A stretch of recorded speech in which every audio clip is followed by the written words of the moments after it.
अस्सलाम वालेकुम। अपने इस वीडियो के अंदर हम क्लास 11 की एक्सरसाइज 9.3 के क्वेश्चन नंबर 5 को सोल्व करेंगे और इसका हम पार्ट 1 से लेकर पार्ट 3 तक इस वीडियो के अंदर सोल्व करेंगे और बाकी हम नेक्स्ट वीडियोस के अंदर सोल्व करेंगे। हमें रिक्वायर्ड है find values of trigonometric functions of following quadrantal angles.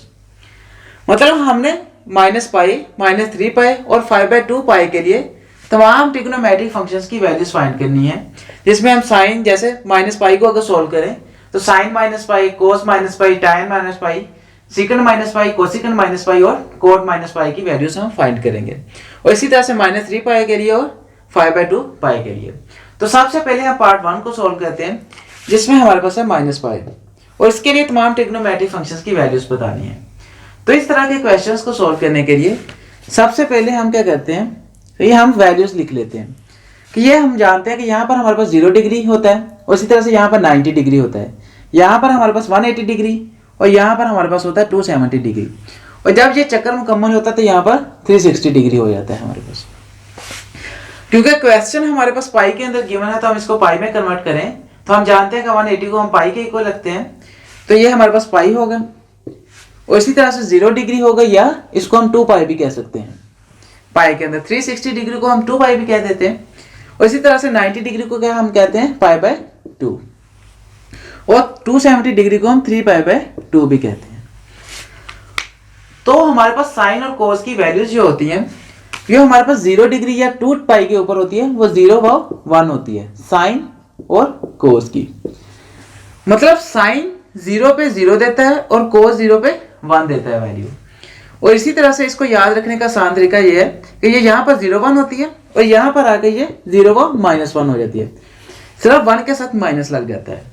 और इसी तरह से यहाँ पर 90 डिग्री पे ये 1 व 0 होती है, हम देख सकते थे यहाँ 0 1 थी और 0 -1 होगी, यहाँ पर 1 व 0 है और यहाँ पर -1 व 0 है और नीचे मतलब सिर्फ साइन चेंज हो जाएगा, 1 0 था ये -1/0 हो गया, 1 और 0 हो गया।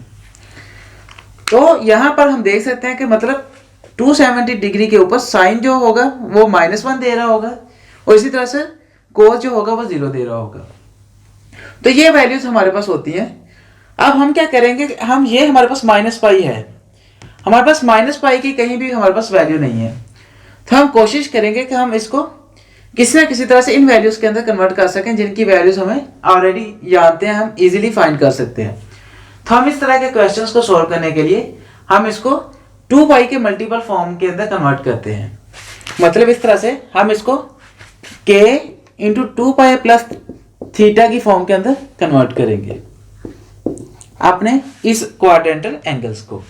वो इसलिए क्योंकि हम जानते हैं कि 2 पाई हमारे पास 0 डिग्री भी यहाँ पर ही होता है और 360 को हम 2 पाई कहते थे और सेम एंगल के ऊपर हम देख सकते हैं यहाँ पर ही हमारे पास 2 पाई होता है, यहाँ पर 0 डिग्री होता है, तो हम 2 पाई को 0 भी लिख सकेंगे। तो इसका मतलब यहाँ पर हमारे पास 0 लिख देंगे तो ये खत्म हो जाएगा, हमारे पास ये सिंप्लीफाइड फॉर्म के अंदर थीटा रह जाएगा और k हमारे पास कोई भी वैल्यू हो सकती है। तो इसलिए हम कोशिश करते हैं कि हम इस जो हमारे पास क्वाड्रेंटल एंगल गिवन हो उसको इस फॉर्म के अंदर कन्वर्ट करें और उसके बाद हम उसको इजीली सोल्व कर सकें ताकि हमारे पास सिंप्लीफाइड फॉर्म आ जाए। तो हम सबसे पहले -पाई के लिए अगर सोल्व करें और हमने इसको इस पाई के अंदर इस फॉर्म के अंदर कन्वर्ट करना हो तो हम जानते हैं कि हम इसको क्या लिख सकते हैं, हमारे पास -पाई है और हमने इसको 2 पाई के मल्टीपल फॉर्म के अंदर कन्वर्ट करना है, तो हम देखते हैं कि हम इसको -2 पाई प्लस पाई भी लिख सकते हैं क्योंकि हम जानते हैं कि -2 पाई प्लस पाई -पाई के इक्वल ही होगा। लेकिन हम इससे ये फॉर्म गेट कर सकते हैं, ये हमारे पास सिंप्लीफाई था, -पाई हमारे पास एक आसान सा था तो हम उसको इजीली कर सकते थे, इसी तरह से -3 पाई को।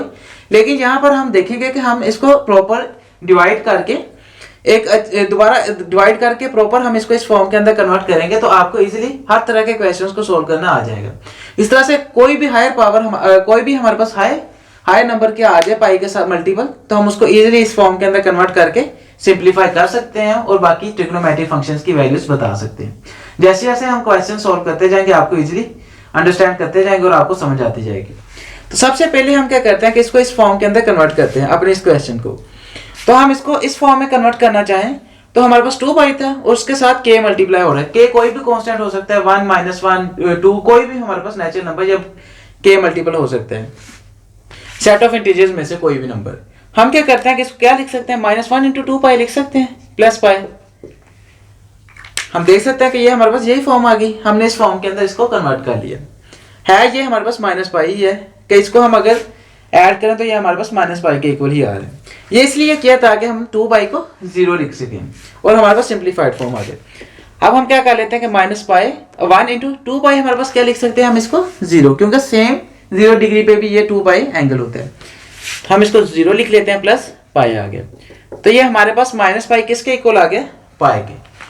अब हम क्या करेंगे कि हम, क्योंकि हमारे पास माइनस पाई की वैल्यूज फाइंड करना इजीली नहीं था हमारे पास, लेकिन हमारे पास पाई की वैल्यू होती है कि यहाँ पर जैसे साइन पाई पे हमारे पास क्या वैल्यू देता है, ये साइन पाई पे 0 देता है, कोस पाई पे -1 देता है। हम जानते हैं कि ये हमारे पास साइन और कोस की वैल्यूज होती हैं, ये साइन की वैल्यू होती है, ये कोस की वैल्यू होती है। इस तरह से साइन की पाई पे ये वैल्यू होती है, कोस पे ये वैल्यू होती है। तो ये वैल्यूज हमारे पास थी, तो इसलिए हमने इसको इसके अंदर कन्वर्ट कर लिया पाई के अंदर इस फॉर्म के जरिए, ताकि हम इसको इजीली फाइंड कर सकें। तो अब हम क्या कर लेते हैं, बाकी ट्रिग्नोमेट्रिक फंक्शंस की वैल्यूज फाइंड कर लेते हैं। लेकिन सबसे पहले याद रखें कि ये हमारे पास माइनस पाई पाई के इक्वल आया है, ये असल में सेम ही एंगल होता है, क्योंकि अगर हम एंटी क्लॉकवाइज चलें, अगर हम क्लॉकवाइज चलें तो हम जानते हैं कि यहाँ पर हम पहुंचेंगे तो पाई के इक्वल आ जाएंगे। ये हमारे पास क्लॉकवाइज डायरेक्शन होती है, एंटी क्लॉकवाइज डायरेक्शन होती है, एंटी क्लॉकवाइज। और इसी तरह से क्लॉकवाइज डायरेक्शन में हमारे पास ये होती है, और हम जानते हैं क्लॉकवाइज डायरेक्शन के अंदर हमारे पास एंगल नेगेटिव होता है, तो ये माइनस पाई आ जाएगा। और असल में ये हमारे पास सेम एंगल को रिप्रेजेंट कर रहा है। यहाँ पर एंटी क्लॉकवाइज आते हैं तो यहाँ पर पहुंचते हैं, अगर क्लॉकवाइज आते हैं तो यहाँ पर पहुंचते हैं। तो इसका मतलब है कि यह माइनस पाई असल में पाई के इक्वल ही है, सिर्फ डायरेक्शन की वजह से उसके साथ साइंस लगे थे, तो इसलिए हमने इसको इसके इक्वल लिख लिया। अब हम क्या कर सकते हैं कि हम इजीली, ये आपकी अंडरस्टैंडिंग के लिए था कि आप समझे ना कि ये हमने माइनस पाई से पाई किस तरह से बना लिया। असल में ये एक ही सेम ही एंगल को रिप्रेजेंट कर रहे होते हैं, इस वजह से ये हमने इसको बन गया। अब हम क्या करते हैं कि हम इजीली पाई के लिए बाकी ट्रिग्नोमेट्रिक फंक्शंस की वैल्यूज फाइंड कर लेते हैं। हमारे पास है साइन पाई, इसी तरह से cos pi, tan pi, secant pi, cosecant pi and cot pi. तो इसकी वैल्यूज हमने फाइंड कर लेनी है, क्योंकि हमने पाई के इक्वल इसको कन्वर्ट कर लिया था। तो साइन पाई किसके इक्वल है, हम जानते हैं कि यहां से हमारे पास ये साइन पाई के इक्वल होगा, तो ये साइन पाई क्या होगा 0, क्योंकि पहली वैल्यू क्या थी साइन की और दूसरी पाई कोस की वैल्यू थी। सो कोस पाई किसके इक्वल आ गया देन -1 के, तो ये हमारे पास कोस पाई आ गया। अब टैन पाई हमारे पास किसके इक्वल होता है, साइन ओवर कोस, तो ये हमारे पास क्या बन जाएगा 0 डिवाइडेड बाय -1। तो हम देखते हैं कि 0 अगर किसी भी नंबर से डिवाइड हो रहा है तो वो 0 बन जाता है, तो ये 0 आ जाएगा। और इसी तरह से सेकंड पाई हमारे पास कोस का इनवर्स होता है, कोस हमारे पास है -1, -1/1 है मतलब, तो ये हमारे पास सेकंड पाई 1/-1 आ जाएगा, ये भी हमारे पास क्या बन जाएगा -1 है। और इसी तरह से कोसिकंट हमारे पास साइन पाई का इनवर्स होता है, तो ये हमारे पास क्या बन जाएगा 0/1 है, जैसे किसी जो नंबर किसी से भी डिवाइड नहीं हो रहा होता वो 1 से डिवाइड हो रहा होता है, तो ये 0/1 था, तो ये हमारे पास कोसिकंट पाई देन क्या बन जाएगा 1/0। तो अगर 0 किसी भी नंबर से डिवाइड हो रहा हो तो हम जानते हैं कि वो एक अनडिफाइंड नंबर होता है, तो हम इसको लिख सकते हैं कि ये एक अनडिफाइंड नंबर है, अनडिफाइंड। और इसी तरह से हमारे पास कोट पाई आ जाएगा, वो क्या होगा टैन पाई का इनवर्स। तो यहाँ पर भी 0 था, 0 डिवाइडेड बाय 1 होगा, क्योंकि किसी से भी डिवाइड नहीं हो रहा तो वो 1 से डिवाइड हो रहा है, तो ये 0/1 है। हम इसको अगर लिखें तो ये क्या बन जाएगा 1/0, तो ये भी हमारे पास क्या आ जाएगा अनडिफाइंड नंबर। तो इस तरह से हमने इजीली, क्योंकि हमारे पास माइनस पाई की वैल्यूज फाइंड करना आसान नहीं था, लेकिन हमने उसको इस फॉर्म के अंदर कन्वर्ट करके इजीली तमाम क्वाड्रेंटल एंगल्स की, तमाम ट्रिग्नोमेट्रिक फंक्शंस की वैल्यूज फाइंड कर ली इस क्वाड्रेंटल एंगल के ऊपर। तो इस तरह से आप सभी क्वेश्चंस को इजीली सॉल्व कर सकते हैं। ये बहुत ही आसान क्वेश्चंस है, लेकिन बहुत ही ज्यादा इंपॉर्टेंट क्वेश्चंस हैं, क्योंकि शॉर्ट क्वेश्चंस के अंदर एग्जाम्स के अंदर उसके अलावा ये लाजमी तौर पर इंट्री टेस्ट के अंदर लाजमी क्वेश्चन आते हैं, तो ये लिए आपके लिए बहुत ही ज्यादा इंपॉर्टेंट क्वेश्चंस हैं, तो इनके लिए अच्छी तरह से आप अंडरस्टैंडिंग इनकी ले लें। अब हम पार्ट 2 सॉल्व करते हैं।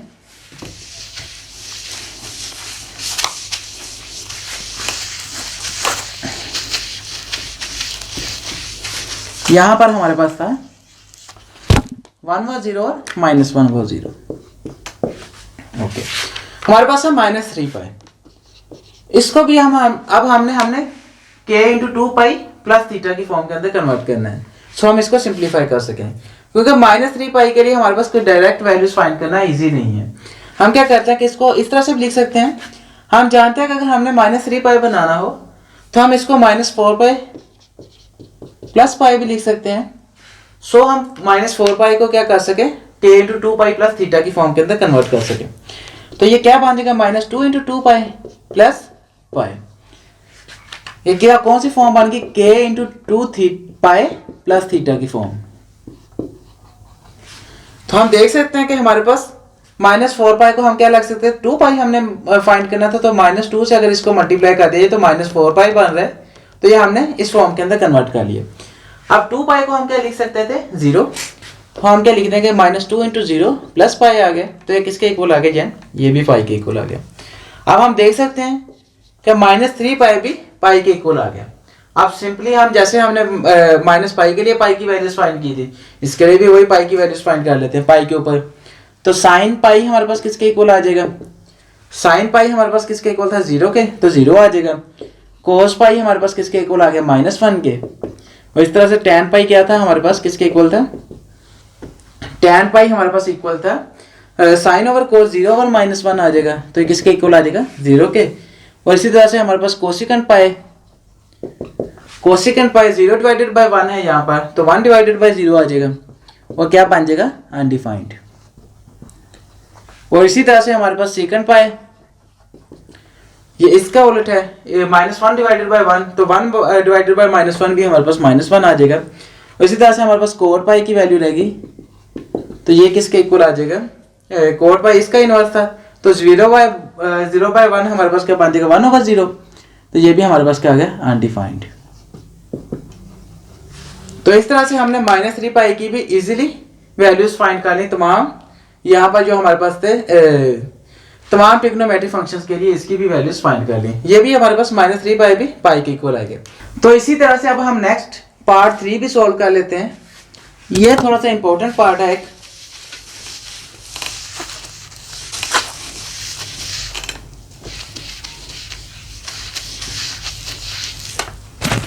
पार्ट 3 में हमारे पास है 5/2 पाई। अब हम देख सकते हैं कि यहाँ पर हमारे पास तो था -3 पाई, तो हमने उसको इजीली -4 पाई प्लस पाई लिख लिया। और हमारे पास इजीली अंडरस्टैंडेबल थी कि हमारे पास जो फॉर्म बन सकती है k into 2 pi plus theta की, वो इजीली बन सकती थी यहाँ पर भी। लेकिन यहाँ पर k into 2 theta plus pi की फॉर्म बनाना, 2 पाई प्लस थीटा की फॉर्म बनाना ईजी नहीं है। यहाँ से हमें कुछ समझ नहीं आ रही कि किस तरह से बनेगी। तो इसको सोल्व करने के लिए हम डिवाइड करेंगे। और जब भी हमारे पास पाई के अंदर क्वाड्रेंटल एंगल गिवन हो, तो इसको डिवाइड करने के लिए सिंपल सा रूल है कि हम इसको इस तरह से डिवाइड करते हैं कि हमारे पास ऊपर इवन नंबर आना चाहिए और नीचे पॉजिटिव नंबर रिमाइंडर में बचना चाहिए। मतलब जैसे अगर हम 5 को 2 पे डिवाइड करें, तो हम इस नंबर से डिवाइड करेंगे कि ऊपर इवन नंबर आए और नीचे पॉजिटिव बने। मतलब जैसे अगर हम इसको 2 और यहाँ पर 2 से डिवाइड कर दें, तो यहाँ पर 4 बन जाएगा। तो अगर 2 से मल्टीप्लाई होगा तो 4 बन जाएगा, 5 - 4 हमारे पास क्या बन जाएगा, 1। तो 1 भी हमारे पास पॉजिटिव नंबर होगा, यहाँ पर 2 भी इवन नंबर होगा, तो हम इसको 2 पे डिवाइड करेंगे। लेकिन अगर हम इसको 3 पे डिवाइड कर देते तो यहाँ पर ओड बन जाता, और यहाँ पर 5 - 6 हमारे पास क्या बन जाता, -1, और नीचे भी नेगेटिव नंबर बन जाता। तो ये हमारे पास जो रूल था वो फॉल्स हो जाता, और इससे प्रॉब्लम आती क्वेश्चन को सोल्व करने के लिए। तो सिंपल सा रूल है कि आपने इसको लाजमी फॉलो करना है कि जब भी पाई वाला क्वेश्चन और आपने इसको डिवाइड करके सिंप्लीफाई करना हो और इस फॉर्म के अंदर कन्वर्ट करना हो, तो हम इस रूल को लाजमी फॉलो करेंगे। ये आप नोट भी कर लें। मैं आपको अपनी नेक्स्ट वीडियोस के अंदर एक्सप्लेन करूंगा कि क्यों प्रॉब्लम आती है हमारे पास कि अगर हम नेगेटिव नंबर को ले आए, ताकि हमारे पास हमें पता हो कि किस तरह से प्रॉब्लम्स आती हैं क्वेश्चन को सोल्व करने में। अगर यहाँ पर नेगेटिव नंबर आ जाए और यहाँ पर इस ओड नंबर आ जाए, इसको रूल को फॉलो ना किया जाए। अब हम क्या कर लेते हैं, इसको अगर हम 2 से मल्टीप्लाई कर दें, तो यहाँ पर क्या बन जाएगा, 4, और यहाँ पर क्या बच गया, 1। अब हम इसको क्या कर लेंगे कि हम इसको k into 2 pi plus theta की फॉर्म के अंदर लिखेंगे। तो ये हमारे पास जो 2 पे हमने डिवाइड किया है, तो ये हमारे पास क्या बन जाएगा, 2 पाई प्लस ये हमारे पास रिमाइंडर था 1/2 इंटू पाई लिख सकते हैं। हम किसको लिख सकते हैं, ये 5/2 पाई को हम देख सकते हैं कि ये हमारे पास 2, अगर हम इसको लिखें वैसे भी करें तो ये हमारे पास 2 × 2 4 पाई बनेगा प्लस 1 पाई, तो 5π/2 ही बन रहा है अगर एलसीएम भी लें। और हमने इसको क्योंकि हमारे पास बड़ा क्वेश्चन भी आ सकता है कोई भी, इसलिए हमने इस फॉर्म को याद रखने के लिए आपको बता दिया कि सिंपली आपने क्या करना है कि इसको इस रूल को फॉलो करना है, और ये जो हम जिस पे डिवाइड कर रहे हैं वो आ जाएगा हमारे पास पाई के साथ, प्लस ये हमारे पास रिमाइंडर डिवाइडेड बाय क्या आ जाएगा, डिवाइजर, तो ये हमारे पास थीटा आ जाएगा। अब हम इसको क्या कर लेते हैं k × 2 पाई प्लस थीटा की फॉर्म करके लिख लें, तो ये हमारे पास 1 × 2 पाई बन जाएगा प्लस π/2 आ जाएगा। तो ये हमारे पास कौन सी फॉर्म आ गई, k × 2 पाई प्लस थीटा। तो हम देख सकते हैं यहाँ पर k हमारे पास 1 आ गया, 2 पाई आ गया, प्लस थीटा हमारे पास क्या आ गया, π/2। तो हमने इस फॉर्म के अंदर इसको कन्वर्ट कर लिया, 2 पाई प्लस 1/2 पाई। अब हम इसको क्या लिख सकते हैं, ये 2 पाई को हम 0 लिख दें तो ये 1 से मल्टीप्लाई होगा तो 0 बन जाएगा प्लस π/2, तो π/2 सिंपली हमारे पास बाकी रह गया। अब हम क्या करेंगे कि सिंपली हम π/2 के ऊपर तमाम क्वाड्रेंट जो ट्रिग्नोमेट्रिक फंक्शंस हैं उनकी वैल्यूज फाइंड करेंगे, जैसे हमने पिछले क्वेश्चंस के अंदर किया था कि हमने सिंपली 5π/2 को π/2 के अंदर कन्वर्ट कर लिया, क्योंकि π/2 की हमारे पास वैल्यूज होती हैं क्वाड्रेंटल एंगल की या साइन और कोस की, यहाँ पर वैल्यूज हमारे पास होती हैं। तो हमने इसको k × 2 पाई प्लस थीटा की फॉर्म के अंदर कन्वर्ट करके सिंप्लीफाई किया और हमने इसको π/2 के इक्वल कन्वर्ट कर लिया। अब इजीली हम तमाम ट्रिग्नोमेट्रिक फंक्शंस की वैल्यूज बता सकते हैं, लेकिन अगर हमने इसकी वैल्यूज बतानी पड़ती हमें डायरेक्ट तो हमारे लिए बहुत ज़्यादा मुश्किल हो जाता, पॉसिबल ना होता कि हम डायरेक्ट इसकी वैल्यूज बता सकते हैं यहाँ से, लेकिन अब हम बता सकते हैं। हम क्या कहते हैं कि साइन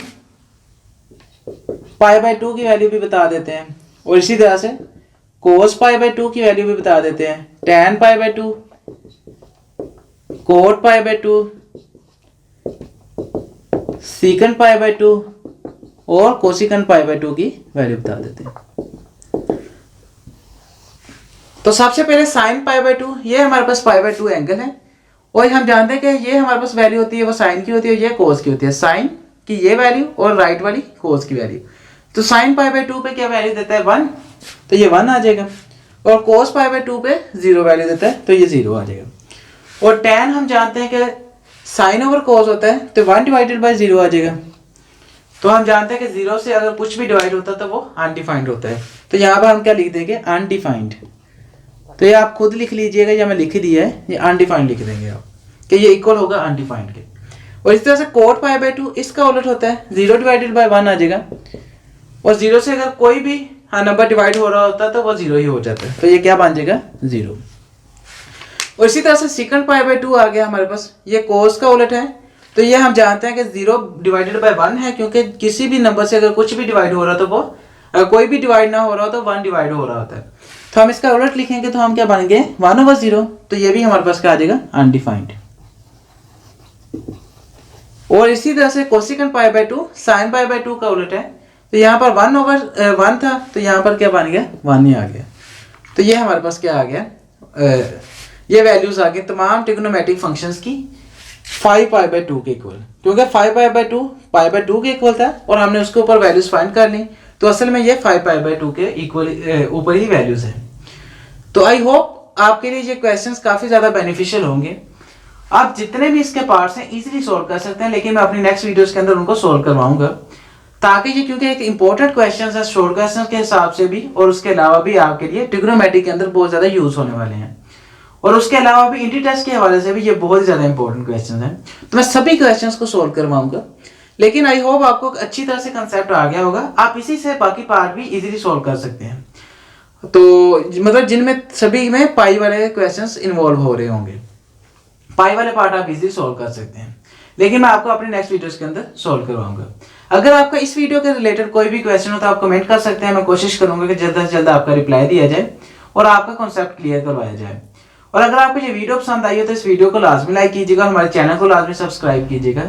सो जैसे नई वीडियोस अपलोड होती हैं हम जल्द से जल्द उन वीडियोस को देखते हैं। Thank you so much for watching, मिलते हैं नेक्स्ट वीडियो के अंदर। अल्लाह हाफिज़।